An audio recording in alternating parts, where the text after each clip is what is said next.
You're listening to, or watching, the Talk With Your Mouth Full podcast, a podcast series that features real conversations with real families about mental health and substance use disorders. This episode features topics such as peer pressure at school, vaping, and the struggle of balancing academics with extracurriculars. This episode was graciously filmed on location at Dada in Delray Beach, Florida. We thank Dada for their hospitality, great service, and great food. We encourage you to check them out if you're ever in the area. Hi, I'm Heather. I'll be taking care of you tonight. Hello. I'm going to get some ice waters out for you while you're getting settled. Okay. Did anyone want anything besides ice water at the moment? I'll have a club soda. Lime? Yes. Lime. Perfect. I'll get that for now. I have menus on the table. I do have some appetizers I'm going to get going for you guys. But yeah, if you have any questions, let me know, okay? Excellent. Thank you. So I suppose I should make sure everybody knows my name and make sure you guys all know each other, but we're going to go around anyway, all right? So I'm Teresa. My last name is Bayros, but my name's Teresa, so you can just call me Teresa. I'm a licensed marriage and family therapist, which is a fancy way of saying I'm a counselor. And I have been doing this for 20 years. And I specialize in working with kids and teens and parents. So that's my specialty. So hopefully I can be useful. And sometimes I can be a little kooky. So we'll have a fun dinner. So let's just make sure we go around the table. I'm Thomas. Thomas. I am Troy. Troy. I'm Kim. Carolina. Isabella. Isabella. Do you prefer Isabella or Bella? Bella. Bella. I like it. And so let's go over with ages. I'll lie. I'm 35. Yep. Okay, we're all 35. Okay. Excellent. So everyone's 35. Okay. How old are you guys? Please don't lie. I'm 14. 14. I am 13. 13. I'm 11. 11. So that is, let's see, we're going to test me out. So that's 6th grade. I already remember that you're a freshman. Yeah. And 8th grade? Yes. Good. Right on. So, Did we decide on dinner just so I can get the menus out of the way and make room for the appetizers? Yes. I'm gonna have the messy board. The mezze board. Yes. Can I just have a hamburger? Yes. How did you want that one cooked? Well done. Well done. You got it. Thank you. free bird for me. Thank you. Can I get a hamburger without cheese? Yes. Do you want that medium rare? Yes, please. Yeah. Can I get a hamburger? Yes. And I want that medium rare. You got it. Thank you. And this? Surprise me. How was your middle school experience? It's awkward. It's an awkward stage. It's a transition from, you're a kid and then you go to high school and you're an adult. So it was awkward for me. I had braces, pimples. My hair was out to here with the Aquanet. I hope I didn't age myself. But yeah, it's different today. We were outside all the time. Now the kids are, they have the electronics and things like that. So it's a different time now. Yeah, it's a whole other. Yeah. I try to keep them active. I'm active just to keep us outside of that. Yeah. Well, I think that helps sometimes too, because if you're able to keep them engaged in activities, then they're always in your wheelhouse, right? You know how to talk sports, right? But if we're starting to talk TikTok stuff or Instagram stuff or emojis.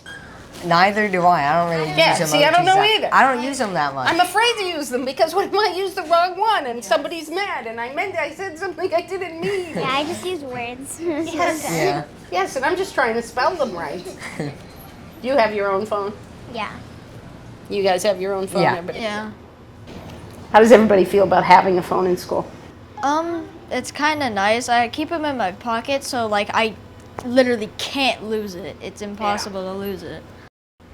For me, I just have mine off in my backpack because our school doesn't really allow them that much. And then at the end of the day, we're able to contact our parents for dismissal. Very good.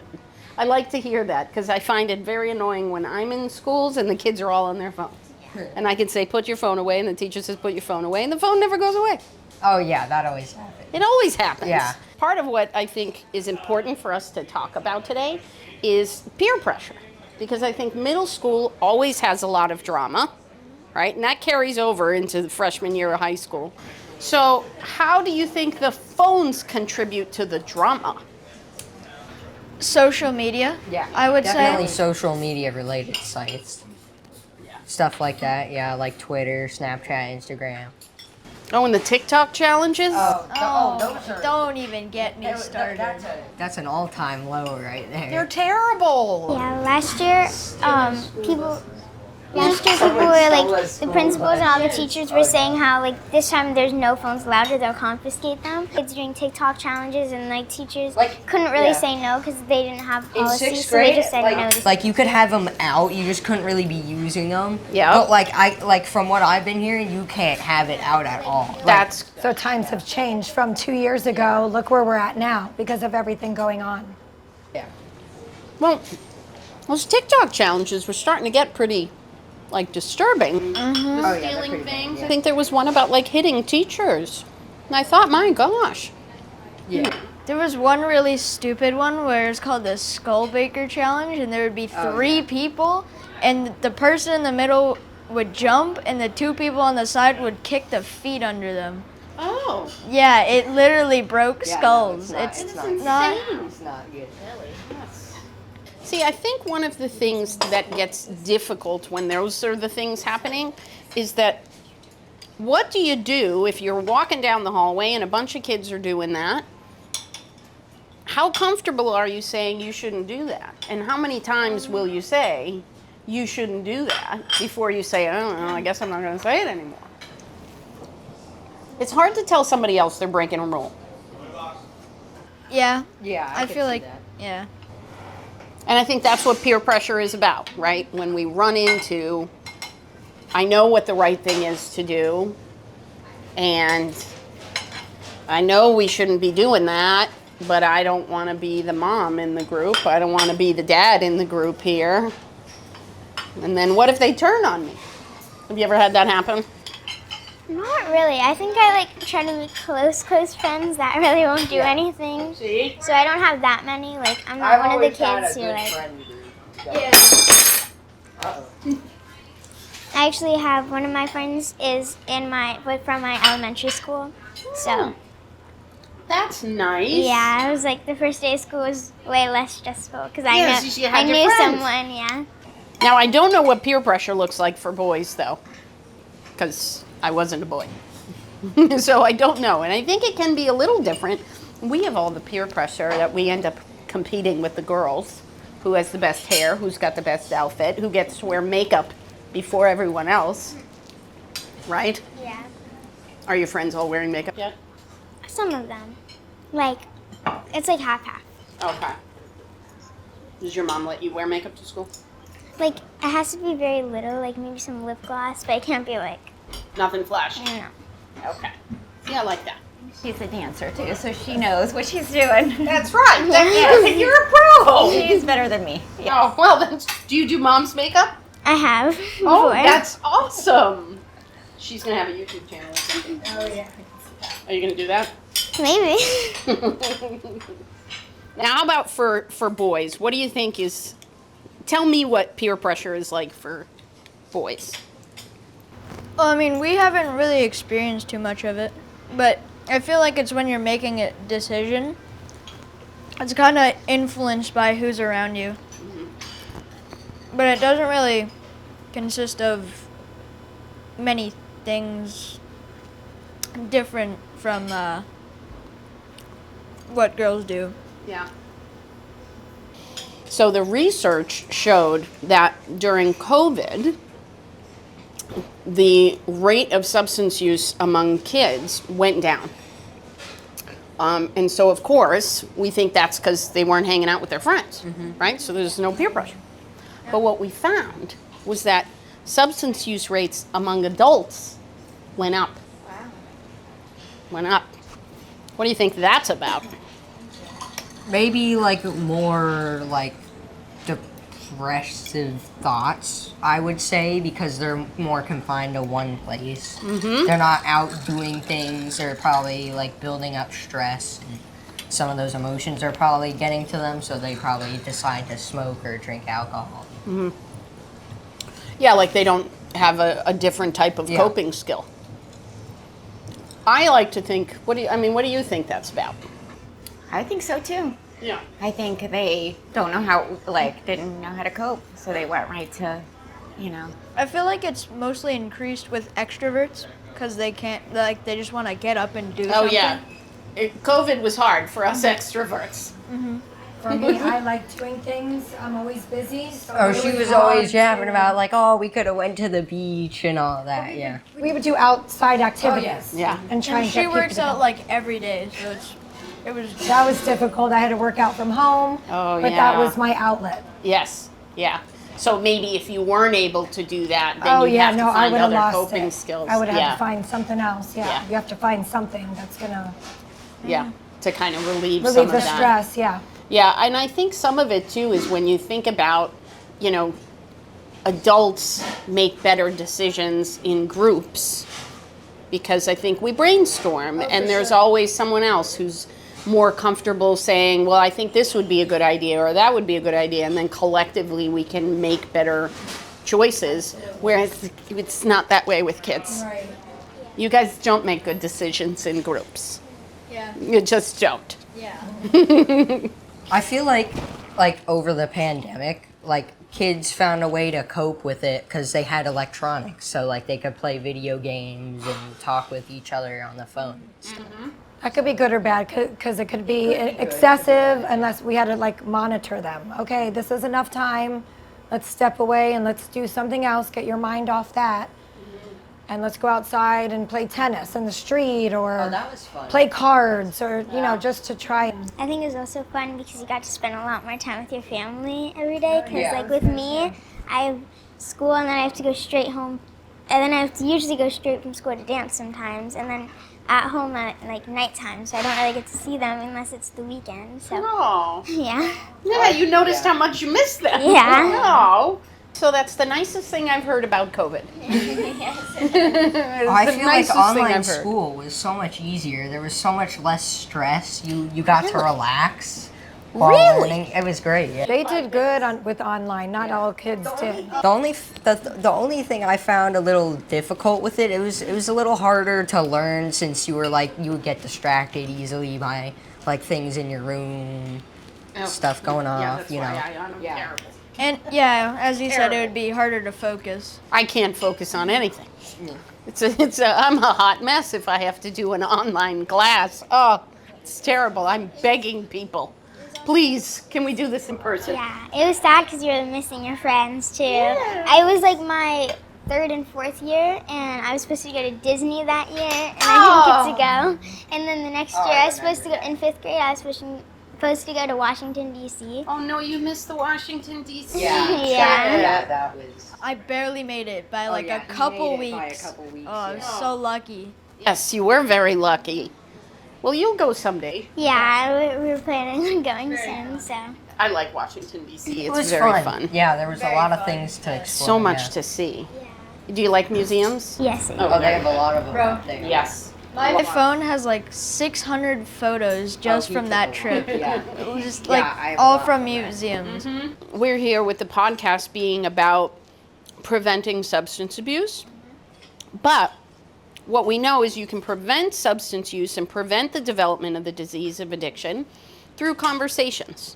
So, how do you guys know when it's time to ask your parents, what does this mean? When do you know, do you, vaping? I'm sure you guys are all familiar with vaping. You must be in the high school, you certainly with the middle school. It's already an issue at see. So when did you think, wow, I should ask my mom? Well, in 4th and 5th grade, those are the years they start teaching you at the end of the year about all of those things. Yeah. So Yeah. I think before they started teaching us, I kind of wanted to know because I felt more comfortable with my parents than at the school. Yeah. So then I kind of knew going into the lesson, so it felt nice to know. Oh, okay. So you had talked to your parents before you took the lesson. We always try to talk Yeah. about things, even if I know that she's going to learn it ahead of time. so that if she, she has any, and then she'll know, and she'll probably learn more when she hears it, but she can kind of get a base with me. Yeah. And our mom like talked about it with us too, like even beforehand, like getting into all that, like she explained it, like, and we already had some previous knowledge from like smoking, and like we got information from like other sources, like, so like occasionally watching the news sometimes, not a lot, but yeah, like information from other sources, and then from our parents telling us that, oh, it's very bad and stuff like that. Yes. All right. And how do you guys know when to talk to them? Because there's obviously going to be a million other topics that you're going to have to broach. How do you decide when that is? I kind of get a feeling usually. I mean, I kind of go based a little bit by me when I was around their age and those things, but also what I see. And then I always kind of talk to my husband. Yeah. And I'm like, what do you think? Should we bring this up? Is it time or whatever? Or if I've heard them say or something, just joke about it. And I'm like, let me talk about it so that they really know what that means. Yeah. Because sometimes they'll, kids joke about things and they don't even know what it actually means. Like a video they saw with it or something. Yeah. And if I hear the words, for sure, I'll talk about it. But if not, I'll kind of get that feeling that, okay, I think it's kind of time we... Yeah. So you kind of just wait it out. How about you? Just ask them, hey, have you experienced this yet? Anything you guys want to talk about? Do you want to know about? Dad and I are here. Mm-hmm. Emojis you don't know that we might not know either. We have to look up. I think that's the piece that when we think about like the COVID and adults kind of making better decisions together, I think part of what happened with COVID is it made it hard for adults to talk to each other about what you were saying, the depression or the stress, right? I think adults had a hard time leaning on each other for that. And when it comes to like drugs and alcohol, adults don't like talking about it. Yeah. They don't. Totally. I think people sometimes worry about, like, I'm sure your moms talk to your friends' moms, right? And if you get a new friend, one of the first things parents often say is, who's the parent? Yeah. Okay, I need to meet them, right? I need to talk to them. And, nobody wants to worry that their kid might be a bad influence. So I think sometimes it's hard for parents to say, I'm a little worried about my son or my daughter, because you don't want to scare away the other kid's parents. I know my sister has 2 nephews, and she talks about that. Like, I don't want to tell them that he's struggling at school because I don't want him to lose his friends, because I know his mom is going to want to protect him, Do you guys find any of that sometimes where it can be hard?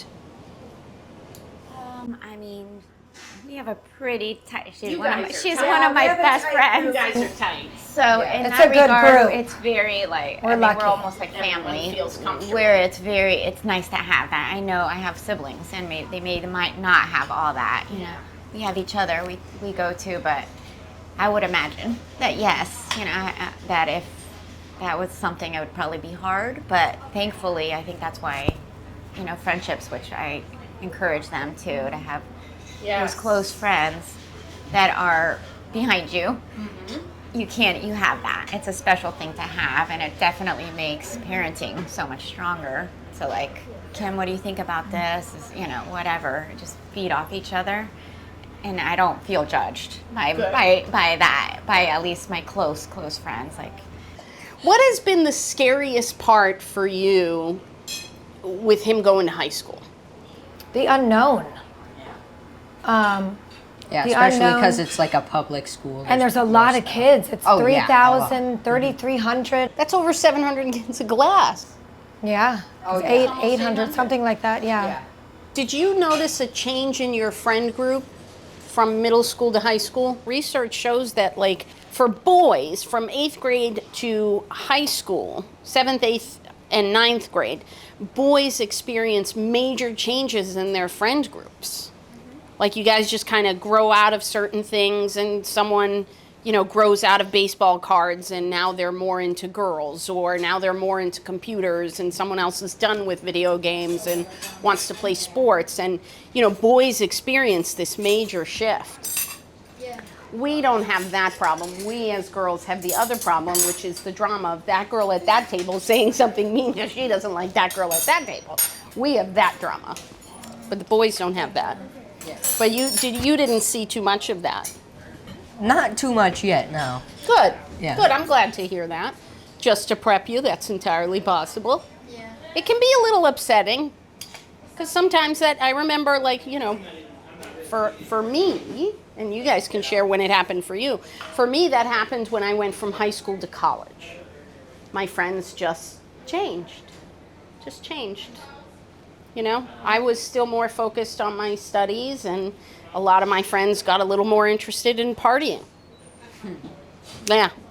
And I was like, yeah, I can't party because if I get bad grades, my parents are going to kill me. So I couldn't do that. So that we kind of drifted. Did you guys have that happen at all? I think a lot of mine, I left, and a lot of my good friends stayed. So I had to meet a new group. So that's kind of what happened with me, with those. I still actually keep in touch with my core friends from high school. Oh, cool. I mean, when we can, you know, but college I had to like kind of learn how to make new friends and kind of learn more about myself in that way, which was a really cool time too. Kind of scary as well, but it teaches you. For sure. Yeah. Yeah. How about you, Kim? Well, I went away to college, and then I came back a year later. So I still have friends from high school. Yeah. The same group. Wow. Yeah, so that's good. Nice. What are the attitudes of the kids at school around, well, I guess vaping is what makes sense for your grade. Vaping's probably what makes sense for your grade, but you guys might be starting to talk about like marijuana now too. I don't know. I don't really see that as much as vaping. Vaping's a lot more common than that. Good. Good. Do the kids talk about marijuana at all? I don't really hear it. Good. Well, that's good. I don't really hear much about vaping. I just see it. So. You just see it. Yeah. Well, it's all over the bathrooms. Yeah. Can't even go to the bathroom at school anymore. He says he walks into the bathroom and all he sees is a puff cloud. Yeah. I saw that a couple times going to science class. Some schools are like, you can't use that bathroom because we had to lock that bathroom. You have to go to this bathroom. And I'm like, forget it, I'll hold it.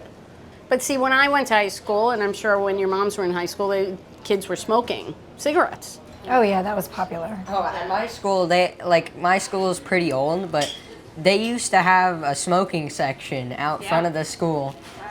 Yeah. Yeah. Mine did too. So what happens if you walk into a bathroom and you know somebody's been vaping? What do you just turn right around. You just turn around? Yeah, I just turn around and wait till because I know when people are in there and when people are out, because I get out of class pretty quickly every time, so I'll know when I'm able to when I can go and there's nobody in there, because I'm the first one to get in there. Okay. I have my schedule. Gotcha. You got your routine. Yeah. Yeah, It's an open window. I have 2 combined classes because 2 of the classes are a part of a single one, and I stay in the same classroom. So in between those periods, I'll go to the bathroom because I'll have a lot of time too. Some of the teachers are helpful. I was at one school a couple of weeks ago where the teacher said this is the one bathroom that I can monitor, so he deliberately lets the kids go use that bathroom because he already knew. Smart. This is a bathroom that's monitored and it's clean and it's safe. And because I think the worrisome part is, you walk in, there might be kids in there vaping, but you could be the kid who says you shouldn't do that in here, but nobody actually ever wants to be that person. What is there some sort of program or something that you can go to anonymously if you saw something? Fortify FL. Yeah, they have that on the portal. Well, I see haven't. the signs, but I don't know what it is. So I haven't really had to use it because there's nothing really. I don't even know how the layout works, but I know it's a website where you can go on through the district portal and you can report someone or something that's happening, right? and you can submit it anonymously. So, Oh, okay. How do you decide when to use it? when I see something out of the ordinary and shouldn't be happening, So how do you determine what that is? usually I would go to my mother, but it So doesn't. you seek your consultant, as I like to call it. Yeah, but it doesn't happen like at all. So. You've never seen anything. What kind of things do you think if you saw you would say, I'm definitely going to report that? Someone brought a weapon. Yeah. Yeah, but that's a big one. That's a big one. How about you? What do you think would be your, like, all right, I should probably... Well, I mean, the issue about being in like a public high school is that like a lot of people are vaping, too many to count. So you really can't use what he said, 4 to 5. Yeah. You like it's just not going to work. There's like 1,000 people that are probably. Yeah. So in that case, you probably can't use it. Could, it you would just be probably busy. could. It would just be It like would be super busy. busy. Yeah. Yeah, because if you got 3,000 kids at your school, it's about 20%. So that's what, 600? Who's good at math? I think it's around 600. Yeah. What kinds of questions, because we can turn this a little bit and start asking the moms tough questions. What do you want to know about when mom was in your grade? Like, since like when you were going to a private school, was there more of like vaping in the private school or the public school? Well, when I was growing up, there was like no vaping because I'm much older. Smoking. But we did have smoking. cigarettes, and I'll have to say, it was way less at the private school than public. With public, it was way more. Really? I was there a lot more. A little bit. Yeah. Yeah. Were the consequences more if they caught someone in the private school? or the Yeah, public you would be out, kicked out. With a private school. Yeah. With a public, I think you'd probably get suspended or something, detention maybe. You know, so yes, definitely consequences were much higher because people are paying money. You don't have to go there. You know, where Were there many people that broke the rules? I mean, especially outside of school, I would say at parties and stuff. Yeah, they smoke a lot of smoke cigarettes and you know all that, in both private and public. That was the same. I encountered that everywhere.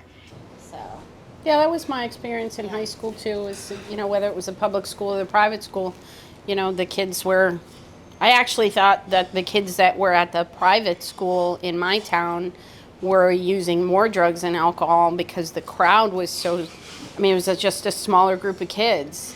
So the peer pressure, it was like if you had 50 people and 30 people are using drugs and alcohol, those other 20, you know, they were heavily influenced by those kids. Whereas in the public school, I could just say, all right, well, I don't know, I just don't do that. What do you want to know about when your mother was a freshman in high school? Bum, bum, bum. Well, I want to know what was like going on. Like, what was like, I don't know, what was like the thing to do? Like was it like smoking? Like, Yeah, cigarettes, alcohol, it was all around. I was a cheerleader, so I couldn't put myself in that position because then I would get kicked off the squad, and cheerleading was everything to me. So in sports, I'm a very athletic person. I was back then, I am now, if you ask anybody. It's an obsession. I guess it's a good one to have. Yeah, it was around me. My friends, we didn't really, you know, smoke, drink, any of that. Did you ever have any friends that you like stopped being friends with because they started to get into that? Oh yeah, for sure. Because then when you hang out with them, it's around, you know, eventually you're going to get caught up in that. Yeah. What was that like? It was okay because I had another group. I had, you know, all different groups. You know, I was friends with everybody. So it was easy to say, okay, I'm going to step away from that group, go to this one, and that one, where, you know, away from that type of. One of the questions that I ask the middle school kids a lot, I ask the high school kids, but high school kids stop wanting to listen to me. But the middle school kids I ask a lot, like, what makes it hard to say no to a friend? to say I don't want to do that. It's really scary to be the one who sometimes has to be the one that says, like, that's just not right. Like, that takes a lot of courage. I think there's fear. I certainly get nervous. Yeah. And I think that gets harder when it's like at school and it's a friend that you're going to have to see the next day. And it's even worse because you guys have the social media where, like, not only do you have to see them the next day, but now after school they're texting and... Yeah, I love calling our friends after school. And we just talk about homework and, like, everything. Do you FaceTime or talk to them or text? I FaceTime them. You FaceTime. And I'm usually, like, playing some, like, drawing or something, and we just talk to each other while we're doing our own stuff. Cool. See, that's like having them come visit. Yeah. Nice. Now, who's got social media accounts? You've got TikTok, it's right? on private, though. Okay. Only my friend can see it now. Okay, very good, very good. So what do you do if you get, like, a friend request from someone you don't know? I usually delete it and find their account and block it. Oh, very good. Very good. Do you let Mom know? It hasn't happened. She's so like you can linked see in it. on my phone. Perfect. Very good. And it hasn't happened that much, but like. I have a friend whose daughter gets a little sneaky. And so every once in a while, I have to send a friend request to see if she'll accept it. And if she accepts it, I got to call her, Mom. That's a great idea. She doesn't like me anymore. Because the kids often ask me, if drugs are so bad and vaping is so bad and alcohol is so bad, why do they sell it? Qatar like banned alcohol sales and stuff. We live in a country that allows us to make our own decisions. And that's why it's really important that everyone have the right information so that you can make the decision that's best, right? Yeah. And that was the example I gave, that, Qatar, they're a country where selling alcohol is against the law. And you can't. And yet they've got like the biggest sports event in the world happening, and most other countries there's a lot of alcohol with that, but that's how their country functions. There's no right way or wrong way, but in the United States There's probably less you get to make a choice. There's probably less violence and less. Well, that's a great less point other things to even bring up, because I know you and she has a brother, older brother, have asked like, well, how come you drink or your friends drink or whatever, all that, and it's a valid question. Like, why do why is this even allowed? So it is something to understand. And it's one of those things where alcohol it's been around for centuries, right? And every family, every culture, every religion, has a different approach to it. And I grew up in a house, my family was from Portugal, and wine was just, like, my grandpa used to drink wine with his lunch, because it was, like my soda. But I never saw any of my uncles or my dad drink to excess. Their behavior never changed, it just was a beverage. And I remember when my dad talked to us, that was what he said, is, it's a beverage. And most of the time it doesn't actually taste good, and if you treat it like it's something other than a beverage, you're not using it properly. It's just a drink. It's just a beverage like water or juice. And if you're going to treat it like it's part of a party, then you're not using it properly, right? If you're using it because you've had a stressful day, then you're not using it properly. If you can't dump out what's in your glass and put water in it and feel the same way, then you're not using it right. Yeah. Right? It should just be, it shouldn't matter if this were to be a glass of wine or this were to be a glass of water. I shouldn't have a different attitude about this than I do that. That was what my dad said. Yeah, that's a very good point, actually. Yeah.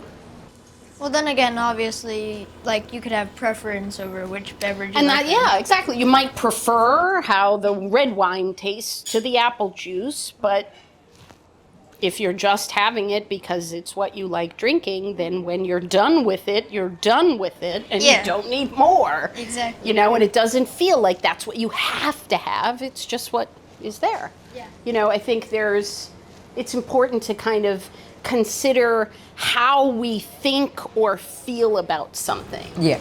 You know, like, in high school, do you hear the kids talk about alcohol at all? No. Very good. No, I don't either. Yeah. I hope not. Yeah, we were just talking about It's gonna panic. what we did in history. Yeah. Yeah. Do you guys remember what the kids would talk about alcohol, maybe in high school? In high school, for sure, yeah. But again, it was that mentality of like, let's drink, let's Yeah, party. let's break the rules. It wasn't, it was more about drinking, like Yeah. to drink, to party, but not, thank you. Which is, like you said, it's not. The attitude. My parents also grew up in a different light with that. It was like they didn't understand that concept of that, Yummy. So I think it's important that we consider how we think of things. So, questions for me. I have a question because I know you do presentations I do. to kids of like elementary school. Yeah. So, have you had any like reactions that are like they have talked about experience of their own that they don't like? Or, Yeah. That's a good question. So last year, I went to a 4th and 5th grade class, and I was teaching about the dangers of vaping. And one little boy came to me at the end of class, and he was really panicked. And this has happened a few times, where the little boy was pretty panicked, and he said, "Well, I tried it once. What did I do to my brain?" And I had to kind of reassure him that, it was one time, and if he's not continuing to do it, his brain will kind of fix itself, and so will his lungs. But he was definitely scared, and then I felt really bad. So I wasn't trying to scare him, but I did need him to know how serious it was. I mean, it got the job done. Now he won't do it again. Mm-hmm. Well, I think if the kids visually see the consequences or that happens when you do certain substances, then it sinks in. If you just talk about it, it'll go in one ear and out the other. But if they really see the effects of what they're doing, it'll be an eye-opener. So I think it's great that this is being implemented in the schools. Yeah, and there's a lot of kids who they just genuinely don't know. They don't know. They thought it was just, that's what he said. I thought it was flavored water. I thought it was okay. And he just didn't know. So, this is where it's important to kind of, like you said, kind of keep an ear out for what are they seeing, what are they hearing, what did I hear? Let me just check in so that because we don't know what we don't know, right? Yeah. But that happens a lot. I have kids come forward.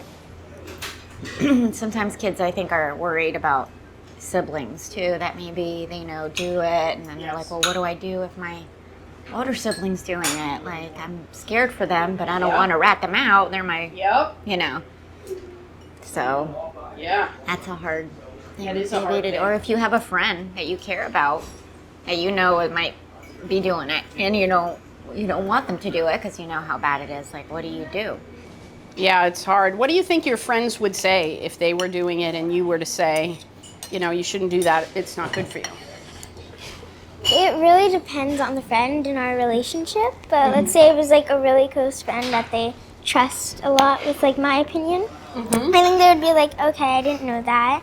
I will stop now, but if it's someone who like wants to go their own way and doesn't really listen to me, I'll try my best, but they might just be like, no, this is my life, this is what I want to do. And I try my best to tell them like what would happen, and it's really their decision all you on can that. do. Yeah, That's right. Let people know so they stop.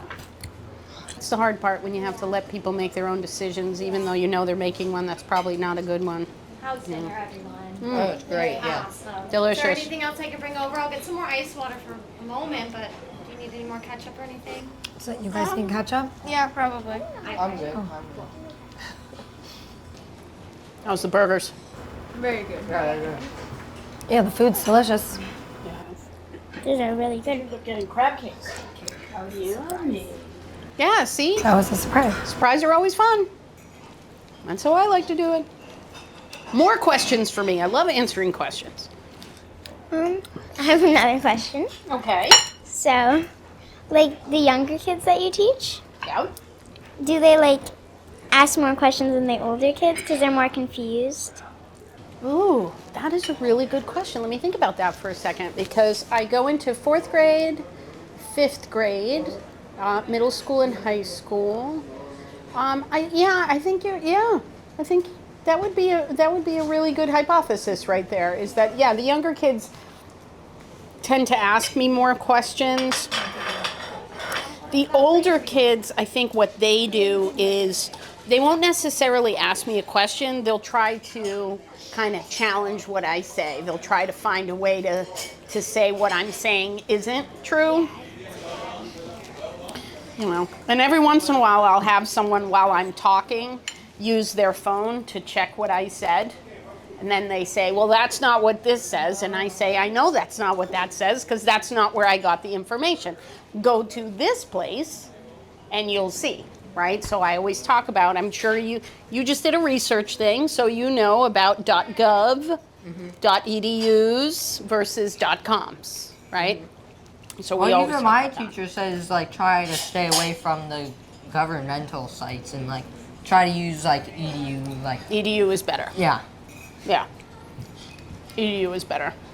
One of the things that the kids do say a lot is sometimes they'll come over and what they ask me are questions like, how do I help my parents or how do I help my friends? I think sometimes what happens with kids is they don't always want to ask the adult for help, and sometimes, particularly at middle and high school level, they don't want to ask an adult, but they'll ask their friends. If they're struggling or they're anxious or they're depressed, they'll talk to a friend before they talk to their parent. Does that ever happen where you have a friend who's talking to you about something and you're like, shouldn't you talk to your mom? I mean, like, there's been times when, like, maybe someone said something rude to my friend at the school that day. So they'll tell me, obviously, because they can't talk to their parents before, because they're at school. So they'll talk to me, and I'm like, I'm really sorry that happened to you. I try the best to make them feel better, give them my best advice, and then they'll, of course, tell their parents usually after. Good. Because all my friends have a pretty good relationship with their parents, too. Very good. Yeah. Very good. Now, when that happens, do you let mom know? Yeah, most of the time. Oh, very good. There hasn't been like that rough of things. Like maybe it was something super small that like I didn't really know that much. Like they just mentioned it one time. I might have forgotten it if it was like super small. But like things that I think are more important, I always tell. So You always check in. yeah. She does. True You guys story. are close. Yeah. Even though I kind of annoy her sometimes. Bella, what? Yeah, that's gonna Just get worse. sometimes. Just What happened sometimes. What happened here? Just so you know, mom gets really annoying through middle and high school. But then you start to really like her again. And she'll, it was the same with you and your mom, right? Yeah, it's true. Yeah. My mom drove me crazy for at least 10 years. Now we're good buddies. But yeah, this is a tough time. Yeah. Keep it going as best you can. Be patient. Like I said, there's no YouTube video for mom about how to help a daughter go through middle and high school. Yeah. Because your middle and high school is going to be very different than hers. Now, you guys don't do any social media, right? Do any of your friends? Wait, you guys must do the gaming stuff. Yeah. Yeah, I have games, yeah. All right, so that's kind of social media. You talk to your friends over the video games and stuff? Mhm. Yeah. And how does that work? Well, it's not really the same, because, like with all the games, like, you could just, like, contact your friends and stuff. Like, instead of, like, with, like, a bunch of people or a bunch of random people, it's like with a... You have a group that they already established in the gaming. They build things, right? You guys are building things. It's not like they're talking about other people or... It's all focused on that. So, with the littler kids, like, do most of them come in there already, like, are already knowledgeable on the topic, or like are most of them like confused and like don't know what it is or have never heard it before? Most of the time they've all heard of it before, but they don't usually have the right information. Okay. Yeah. So their parents must have like told them some way that it might not be good. They just don't have like they don't know exactly know why? Yeah. Yeah, I think that happens sometimes, and then there's a lot of kids whose parents don't talk about it at all. And they know because they know their friends, you know, they heard it at school or they saw it online. But most of the time, no. When I ask kids, like, do you talk to your parents? Particularly when it comes to alcohol or marijuana, do you talk to your parents about these things? And a lot of the kids will say, no. A lot of kids will raise their hand and say, no, we've never had a single conversation. Usually in high school, like juniors and seniors and sophomores, they'll say they have, but middle school, no. And the kids often have a lot of opinions and perceptions, and they've never talked to their parents about it, which is the scary part, right? You know, because at middle school level, you know, that is an age where they are developing kind of. And they're curious. Yeah, they're curious. and they start to create an attitude or perception, right? So one of the things that we know from research, and I like to point it out, so we always use the Monitoring the Future study. Okay, now this is a study where they ask kids all across the United States to fill out a survey, and they ask them a bunch of questions about have they ever tried vaping or alcohol or marijuana, and then they ask how risky do you think it is to try it one time or to try it occasionally? And they'll also ask, do you approve or disapprove of marijuana, alcohol, or vaping? So we always read those every year. It's actually time for the next one to come out. But middle school, we know that kids' attitudes towards marijuana are actually much more accepting than they used to be. So 1992 was the year that most kids disapproved of marijuana and said no one should be using it, most kids. And since 1992, it's now turned, and most kids don't actually think it's that risky. And a lot of that is because the music changed in 1992. You know, music has an impact, right? So that was a turning point in people's perceptions. So when I try to encourage parents to have the conversation, it's about getting as early as you can to talk about what do you hear about it, what do you think about it, because the science never changed. Marijuana was what it was in 1990. And it's what it is today. They were exactly the same. The attitude changed because music, right? That's not science. And if we're trying to make decisions about what's healthy, we want to make those decisions based on science. But middle school is when they're starting to mold the attitude and perception, right? So that's like the time that you want to kind of start asking, hey, let me know, what do you know about the lingo? You know, what do you know about what do kids say, right? What do you think the moms want to ask me? Ooh. What's the toughest question you've been presented with, whether it was a fourth grader or fifth grader? And how did you answer it, or did you deflect, or how? Well, I never deflect. So what, you know, a standard philosophy is when a kid asks a question, it's a loaded question and it's coming from somewhere. And when we deflect, what we're doing is we're actually giving a meta message. So meta messages are the messages behind the message. So, for example, if your burger came to the table and I didn't let you pick it up and I just went, okay, that's fine, I'm gonna go ahead, I would be doing this and I'd be saying, oh, this is a really good burger. But by doing that, I'm kind of giving you the message that you're not supposed to touch it or you can't handle it on your own. Yeah. So when a kid asks a question, when we deflect, what we're accidentally telling them is don't talk about it. So we never deflect. I think the more difficult questions that I've gotten, I did have a student who was only in the 5th grade ask, what if your parents are the ones asking you to use drugs and alcohol? And that's a tough question. Sadly, I didn't have time alone because I would have wanted to find out, gee, what made you think of that question? Because this is a heavy question, right? And it may be they just had a really big imagination and thought, who's the hardest person to say no to? And well, the hardest people to say no to is mom and dad, unless they're telling you what to wear. Yeah. That's a lot easier to say no.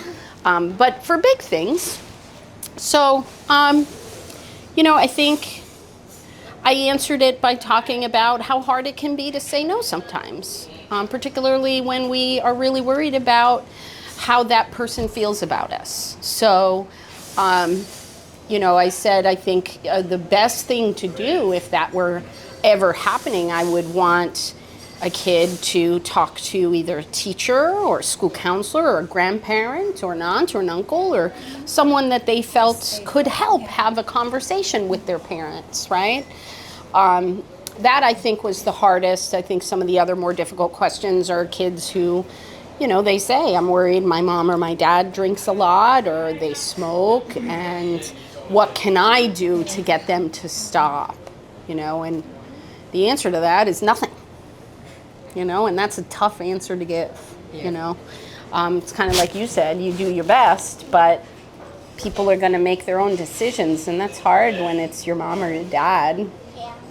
So that's where, the answer I have always given is, you got to take care of you, because if your mom or your dad is using alcohol or, if they have the disease of addiction, then they can't be there for you. They're sick. They can't.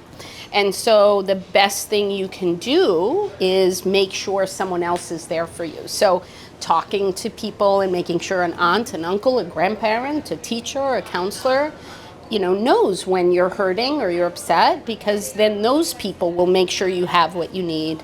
And that's the best thing you can do, because your parent can't do it for you, even though they want to. Mm-hmm. When the kids ask tough questions, you have to lean into the question, because when you shy away, you don't get enough information. So you dive in with total willingness and curiosity, and usually what unfolds is the kid will elaborate further, and then it's less panicky.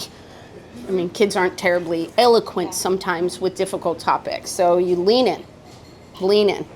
Once you let them know you're okay with talking, they give you way more information. Because they want to talk to somebody, they want to get it out, they want to tell you. That kid asked about parents asking you to use drugs and alcohol, and for all I know, they saw it on TV. Yeah. I can sit and panic that maybe this kid's unsafe, but they probably saw it on TV that they shouldn't have been watching. But, and I dive in, I find that out, okay, I don't have to be so panicked, but dive in.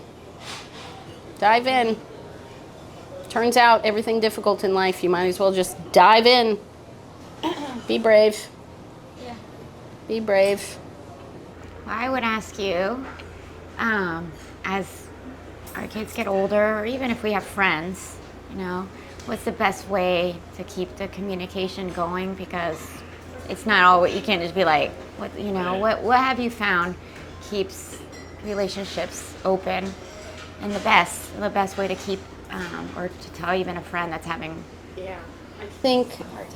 I think the best thing to do is be open to the reality that the communication's going to shift, right? Giving them permission if there are things that you don't want to talk to me about because you're getting older and you're afraid what I'll say. I mean, you guys can chime in if you can relate, but I think sometimes there are things you don't want to tell your parents because who wants a lecture, right? I mean, that's coming. But when we're open to recognizing and saying to a kid, I get it, there are things you're not going to want to talk to me about. But when you can at least say, then who will you talk to? Because you got to have somebody, Yeah. That's why I would say with them, they have each other. They're so lucky to have brother, and they're close in age. They get along. So if you don't want to talk to me, maybe bounce it off each other. Yeah. Since Thomas is in freshman in high school or whatever, it might be, or grandparents. Grandparents are good because they're like allies. So like if you really make a mistake and you really screw something up really bad, you usually want another person there, like a lawyer in court to help. Like, all right, mom and dad are going to be so mad, but my grandmother would do that for me. She wouldn't let my parents yell at me. I still doing wonderful in here. Yes. Perfect. Yeah, so I think that's the best way to do it, is to acknowledge that it's safe and okay for our communication style to change. Yeah.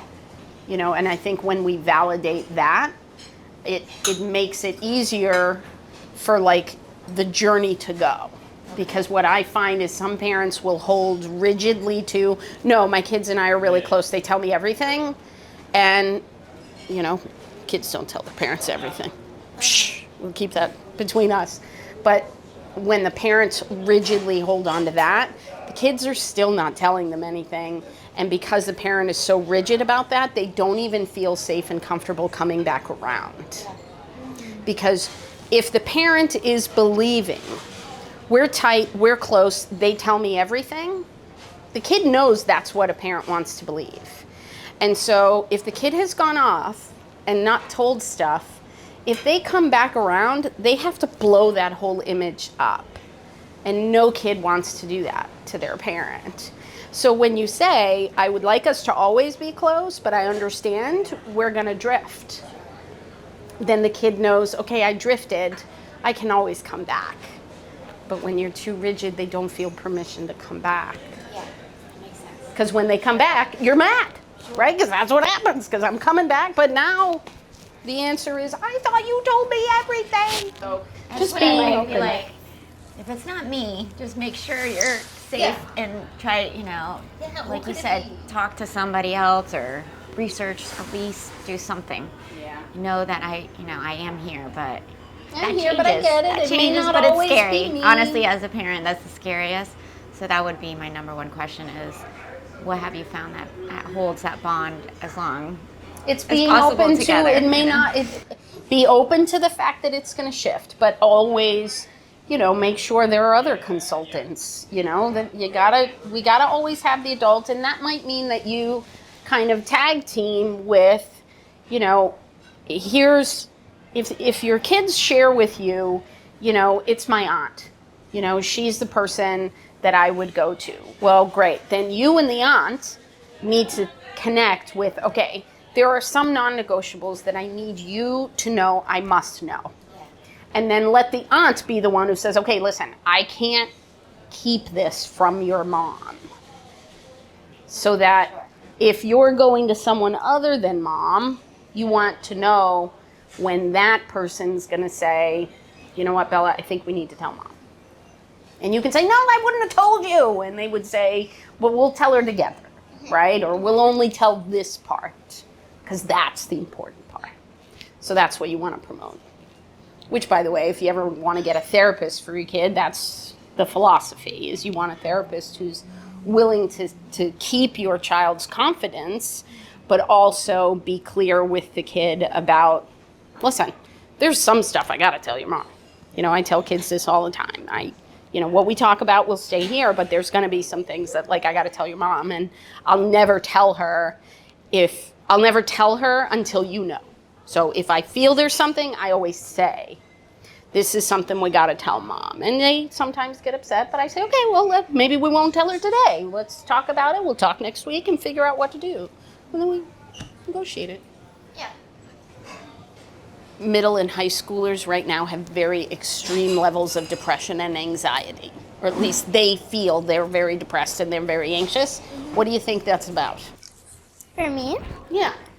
What gets you nervous? I don't get depressed or anything that serious, but like I'll have sometimes be stressed about like tests. Like we have tests, like sometimes I'll go to school one day and I'll have a test first period, second period, third, like straight in a row. Like the teachers don't know that they're giving tests on the same Yeah, day. like I was gonna Because say, like school stress in definitely elementary does it. school, like you only have one teacher most of the time, or two if Yeah, you're in so fifth she grade. always knew. So they know like not to give everybody like 100 tests a day.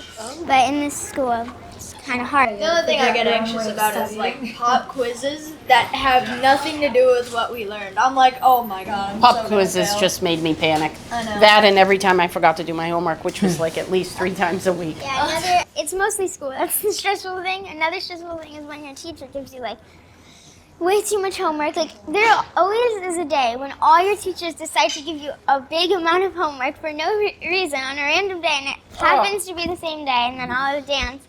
And I'll be home late, and I'll be like staying up trying to get all my homework done. Then I would test the next day, and then I would test the next day. So yeah, I don't think I could stomach that very well. My friend told me that like every day that he has like baseball practice or a baseball game, his teachers just decide to give him loads and loads of work, so it's annoying. Oh! Yeah, that's hard. Yeah, I think definitely. How does Yeah. he juggle that? How Like- do you juggle that? After curricular activities and trying to fit that in with school is definitely going to be a challenge.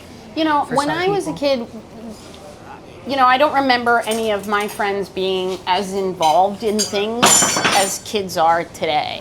Yeah. Like, there's research that shows that kids are overscheduled a lot because they're in so many different activities. And now the activities, because, you know, the industries are frankly making money off of it, there's a higher demand. I mean, how many days a week do you dance? Every day. 7? Yeah. Six, but yes. There's like not Sundays. I feel like that's a lot. We have conversations about it all the time. I'm Wow. like, we can stop. Yeah. But you, in order to be in In it, in the you have to be competition. in that. Because if not, you're doing rec dance, and it's not as like fun. It's not the same. Yeah, it's just like you do it for one. I love performing, and with rec, you do it one time as a recital at the end of the year. Also, none of my friends do it. But I love dancing. I really don't want to quit because it's super fun. you like it. It's just very busy all the time. Yeah. Yeah, it's like Monday, Tuesday, Wednesday, Thursday, Friday, Saturday. Yeah. And I think, you know, I think sometimes it's good to have these things, right? Because I think sometimes, you know, kids will say, you know, I don't want to vape because I play soccer. And so I think it can be good in that way, right? And I think sometimes... Menus here. Oh, see, it's our favorite the part. warm banana bread muffin, first one on there is the house favorite. Has vanilla ice cream on it, a bunch of other goodies. I think the fried cider donuts are the way to go. Yeah. And then I do have, if you wanted like berries or whatnot, because I know there's an allergy, I can do fresh fruit. But yeah, and then we also have Belgian chocolate cookies and cream ice cream from a local shop called Lily's. So yeah, that's Oh, I do like lilies. It's right there. It's Yes. so good. Yes. But yeah, I'll give you all a few minutes to kind of look and then we'll Totally go back get in. I'm gonna just go with the ice cream. You're going to go with the ice cream? I'm a big ice cream girl. So I think that like sports and activities and things are good, but they can also be real stressful because you spread pretty thin. Yeah, like doing a solo on stage, one of the scariest things. You're backstage, keep going through it through your head, you overthink it, and then when you walk on, it's like, Yeah, but yet again, it could take your mind off schoolwork. Then you don't have to like think about it's school. like all the choreography, it just disappears, and you just kind of go with it. And you just remember into it. the Yeah, moment. it's like muscle memory. Very good. Yeah, but I'm gonna have sometimes to come watch. you should. Another good thing is like when I have schoolwork that I'm stressed about, it helps me forget it when I'm dancing. Like through anything, it just goes away. Should always make sure you dance. Yeah. Are you going to want to teach dance too when you get older? I want to become like a vet, but like a veterinarian. But like part-time job, dance teacher. Like when I'm Yes. starting like in college, I might want to. You want to take dance? Yeah. Sort of be you could be like a dance instructor to assistant. I kids. could be an assistant Yes. too. Yeah. How old do you have to be an assistant? Because I know you can do that pretty young. Yeah, like I've assisted a class like of babies. It's my ballet teacher. Oh, how cool! I loved it. It was really fun. Yeah, with the little ones? Yeah, they were like kindergarten, pre-K. It was really fun. That's pretty little. Yeah. That's pretty little. So when you're in high school, you can teach like the 5th graders. Yeah, it's like the older you get like like there'll be people who teach us that are in like 8th, 7th grade. Oh, okay. Doesn't have to be that much older. It can be like a year older even. Nice. Just depends their like skill Yeah. of dancing. But we've had like teachers that are like still in college before. Yep. Like 18. So you see yourself doing all of that? Yeah, I think that would be cool. That's very good. Yeah. That's very good. I think what I find is that sometimes it's easier to do things like say no to friends when they want to make a bad choice. When we're thinking about like, here's what I want to do, right? I want to grow up and be a vet and maybe teach some dance lessons, right? And then if you have friends that are trying drugs or alcohol, it's easier to be more focused on. Yeah, like I have dance. Yeah, That's I've what got I say every day. I'm like, they're like, oh, do you want to go do this? I'm like, sorry, I have dance. I dance. No go. Are you guys that committed to your stuff too? You guys do sports, right? Yeah. Baseball? Yeah. Soccer? No. Football? to pick one sport. Kyler. One sport only. Yeah, it's too much. All right, baseball. Position? Usually around shortstop, second base. Oh, I pegged you for a catcher. Oh, I That's can. him. You're the catcher. I would have pegged that the other way. I'm not sure why. I have really good reflexes, so I can get to the ball Okay. quick. Yeah. Also, I pitch He sometimes. pitches Yeah. center Pitch. field. Yeah, I can see you as a pitcher. See you as a pitcher. Now, do you guys do like rec league? Are you in the? We're doing rec league right now. I'm gonna go into I might look into travel and try and get on the high school baseball team at some point. Cool. Are we thinking about getting dessert? Yeah. Oh, I'm good. I'm A couple full. minutes to Yeah. talk about it? No. If you I'm want to do it good. now. I'm good. Yeah, everybody's Take a cider donut. Chocolate ice You want cream. to try the cookies and cream? It's It's a Belgian chocolate cookies and cream. oh, yeah. I'm good. Belgian chocolate, clearly. Very fancy. Better. Everybody Want your bit, Thomas? Are you still hungry? No. Thank you. Do you want coffee or anything? I'm good. No worries, no worries. If you should So, what was this like? Did we talk about anything that you don't usually talk about with your moms? I thought that it was very informative Yeah, of I like do like it new was really perspectives because even though we've known each other since we were born, I don't think we've ever talked about this like Yeah. But it was very interesting to me. I liked it.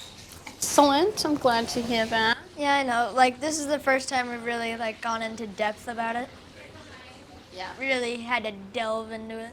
Yeah, I think what happens a lot of times is like at the end of the day, like we're busy. You've finished dance and you've got homework you've got to do. And, you know, mom and dad have to get dinner on the table and somebody needs a bath somewhere and you got to tell somebody to brush their teeth and get ready for bed. And you got all these things happening.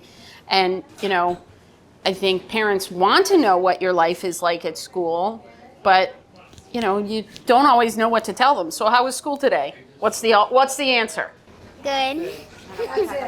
Yeah, I get so tired. I just don't want to talk at all. Yeah, I don't know. I was there all day. It was the same as yesterday.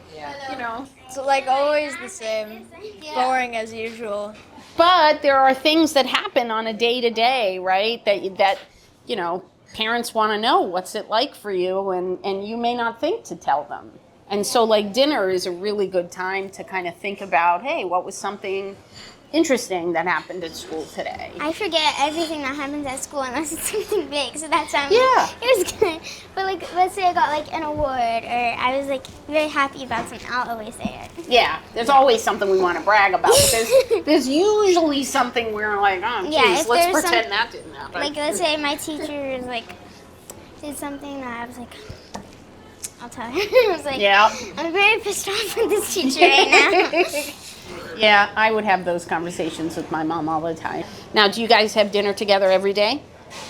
You sound like very busy people. So Oh, not really. sometimes I get home late at dance compared to everyone, so they'll already have had dinner, and then my mom comes pick me up, so we'll have dinner together, or my dad, depends who it was. But we try to like have dinner together, or sometimes we have like movie night and we watch while we eat, or play a game. And there have been times where we just kind of spread out because we're just too exhausted to talk. Yeah. But it's like, half and half. Like the other night we watched a movie while we ate, but the night before we played Clue. Ooh. Yeah.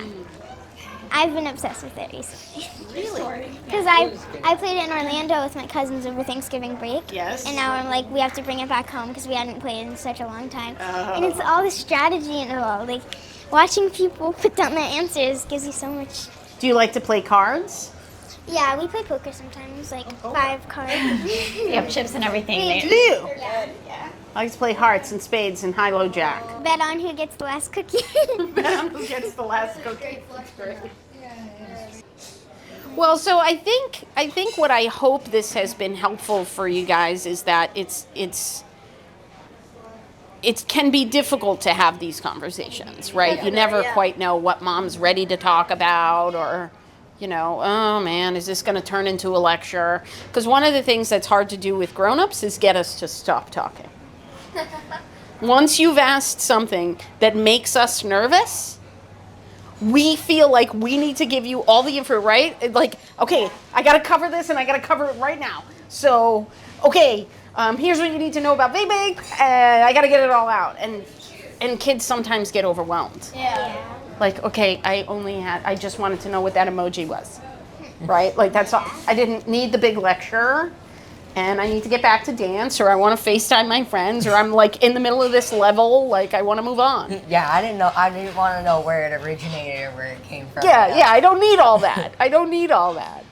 But, you know, I think dinner, right? Conversations like this are a good time to get to a place where it's comfortable to say, because we kind of started this with me telling your moms, listen, if we get to something that you're like, I don't really want to share that, I don't feel like they're at the age that I'm comfortable with that, you know, to just say that, right? And I think you want to create an opportunity where you guys feel comfortable saying, yeah, Mom, enough today. I got it. Like, I don't need any more. You know, we can talk more about this another day. I promise I'll listen again tomorrow. You know, because parents worry that you're not going to listen. Yeah.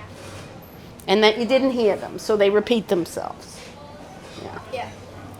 So you want to create that, right? Where you can have a place where you can say, you know, Mom, I want to talk about something, or I have a question, and at least a spot where at the end of the day or whenever it is, to just, here's what happened today.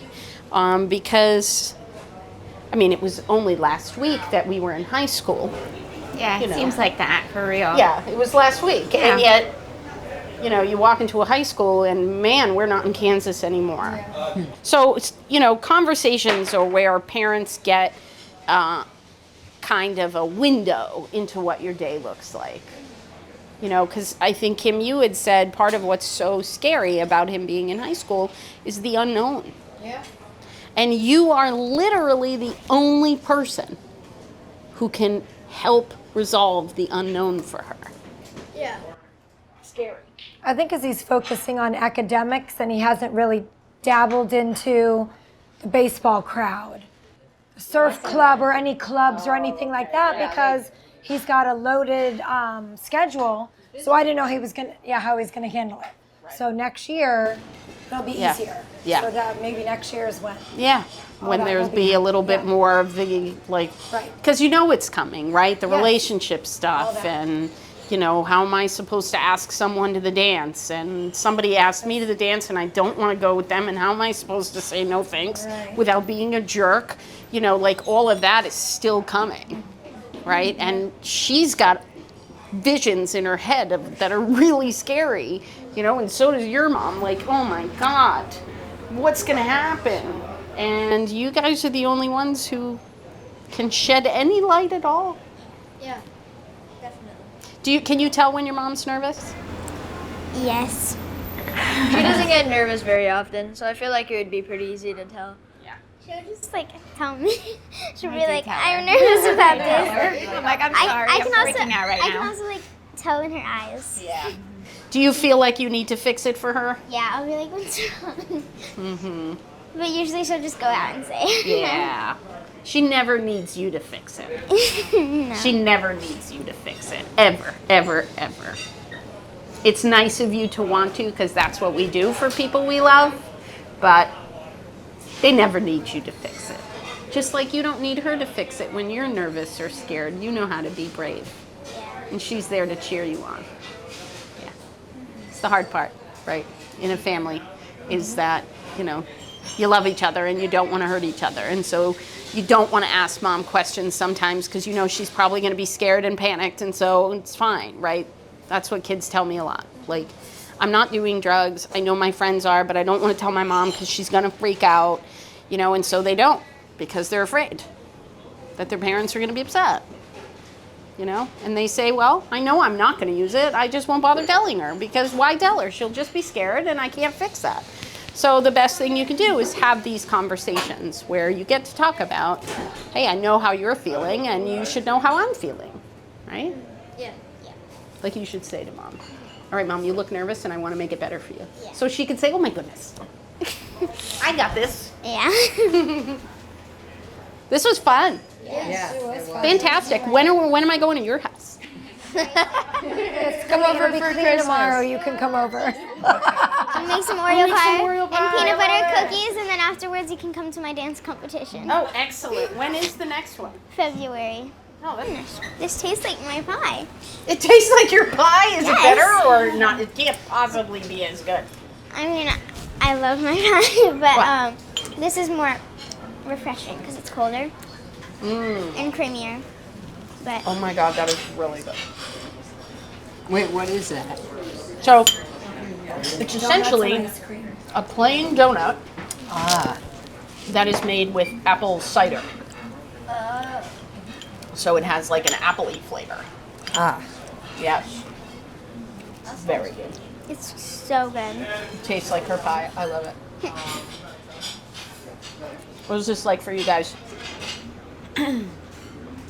I love it because it's bringing up stuff that I want for you all to know, I'm sure, that you can always do. You can always talk to us without us being annoying about it, but if there is something you want to say, know that we are always here to hear you. You know, that's what I really want my kids to know, is that no matter what, and especially if you don't know something, bless you, hard things, I've been through the awkward, you know, times too. We've been there. So just to know, you know, we're here. So I definitely want to take a minute to certainly thank everyone here at the table who joined us, and thank everyone who's participated by listening or watching. I think what I hope everyone takes away from this is we want you to create a community and a context where conversations happen comfortably. At this table, we had two best friend moms who worked together to support each other as women, as moms, and thankfully their kids all get along. And this was a great way to allow everyone to speak openly about their stress levels. I think one of the things that came out of today's conversation that I think is a good thing to kind of reflect on as you look back at your own families is, you know, all of the kids really highlighted that for them, a major stressor is school demands.